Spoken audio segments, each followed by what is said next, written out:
سلام دوستای عزیز، به کانال من خوش اومدین. توی این ویدیو طرز تهیه یک غذای خوشرنگ و خوشمزه رو براتون آماده کردم. امیدوارم که خوشتون بیاد. غذایی که قراره امروز درست بکنم پاستا با سس پستو و میگو هست که ترکیبشون کنار هم یک طعم بی‌نظیر و ریچ داره که واقعا نمیشه ازش گذشت.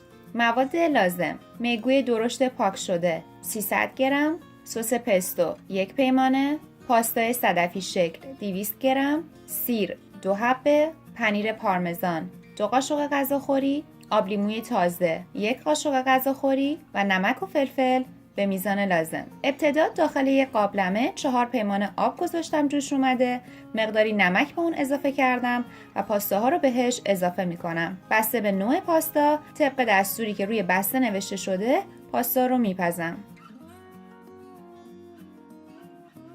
حالا مقداری روغن زیتون داخل یک تابه میریزم و کمی که گرم شد سیر خرد شده رو اضافه میکنم.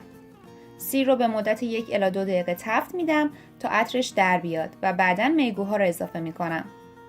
دقت کنید که بهتره همه رگ‌های میگو رو جدا کنید و به اصطلاح اون رو دیوین کنید. آب لیمو و نمک و فلفل رو اضافه میکنم.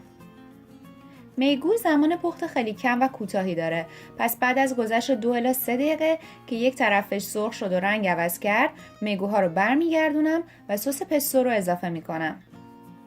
طرز تهیه این سس خوشمزه رو هم حتما توی یک ویدیو جداگانه براتون توضیح میدم.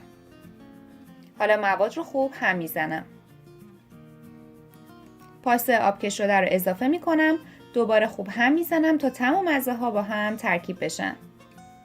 در آخر هم پنیر پارمزان رو میریزم و پاستا آماده سرو هست. توصیه میکنم حتما این پاستا خوشمزه رو امتحان کنید و لذت ببرید. همچنین خوشحال میشم که این ویدیو رو لایک کنید، به اشتراک بذارید و برای دریافت ویدیوهای خوب سابسکرایب کرده و عضو کانال بشید.